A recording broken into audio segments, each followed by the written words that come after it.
I think it's time we enter into the deep depths of my memory and talk about this special network. So what am I talking about? Well, you read the title, PBS Kids. So what made PBS Kids so great? Well, before we get into this video, be sure to leave a like and subscribe if you would like. And without further ado, let's talk about it. So what makes any network great? Well, the shows of course, and this network certainly didn't lack in that department. You had shows like Arthur, Curious George, Word Girl, Clifford, Dragon Tales, The Magic School Bus. I mean, my dude, the list just goes on. Now as a kid, I was very impressed at how good some of these shows were, considering PBS Kids was a free channel at the time, meaning if you were one of those kids that didn't have cable, you could still watch this network and these shows with an antenna. How amazing was that? And some of these shows were so amazing that even when my family got our cable turned back on, I still found myself coming back to PBS Kids. So what made me come running back? Even with networks like Nickelodeon, Cartoon Network, and Disney XD at my disposal.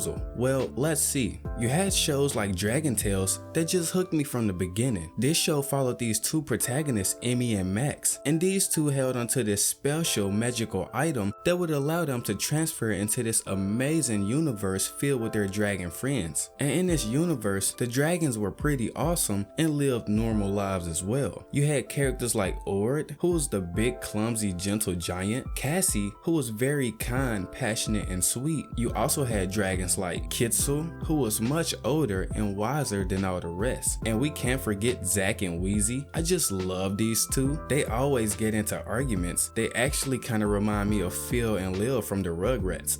Now another amazing show on PBS Kids was Cyberchase. This show followed three characters who were ordinary kids, Jackie, Matt, and Inez. Now they accidentally allow a very dangerous hacker to gain access to Motherboard, the supreme ruler of cyberspace. And this is when she becomes very weak, and the three kids are brought into cyberspace and join forces with another great character named Digit in an effort to protect the world from the hacker and his very clumsy assistants, Buzz and Delete. And might I mention, you learn math and a lot of other things while watching this show. It was just amazing all around, to be honest. Now it wouldn't be PBS Kids if I didn't mention Between the Lions. Oh my god, dude, I love this show so much as a kid, bro. Every time I hear the intro to this show, I try my hardest to hold back tears because I vividly remember being a kid and loving every minute of this show. Just listen to that nostalgic music. Here's how,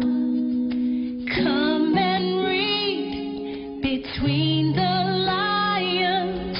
Come on, come in, begin, the world awaits. I'm totally not crying, bro. That's you. But yeah, this show followed the lives of this lion family who operated and lived in a super busy library. Alongside this family of lions, you had this animatronic computer mouse. You also had the information hen who answers library calls, and also Heath, a dinosaur that served as the library's thesaurus. Keep in mind the entire point of this show was to promote reading, which was already my favorite subject as a kid. And who could forget Cliff the Cliffhanger? He was just another wacky side character in this show who always got himself in situations that would result in him hanging from a cliff. And he would always say this iconic line, "Can't hold on much longer." The memories. Then you had Arthur. This show was absolutely amazing, and I'm pretty sure we all saw the memes circulating around that one particular episode. Now, contrary to a lot of others' belief, and even I thought this for most of my childhood, Arthur isn't a rabbit, but he's actually a Ardark. I really hope I'm not butchering that word, but it's such a unique word.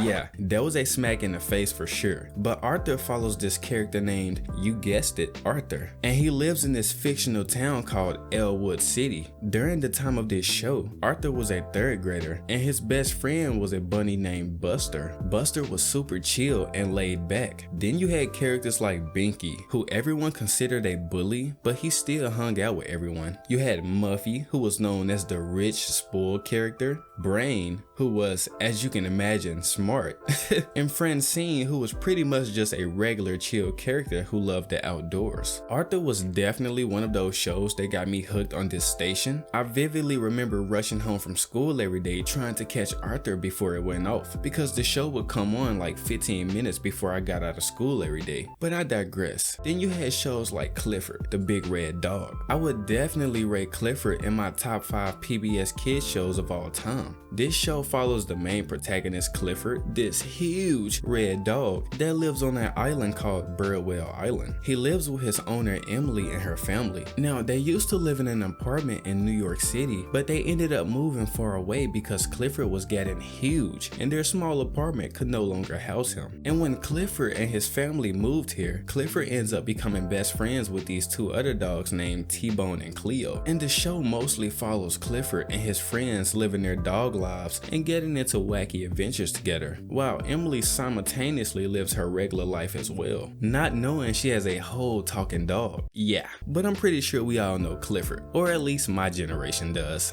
Another show I have to mention that I feel like a lot of you won't even know is a show called Redwall.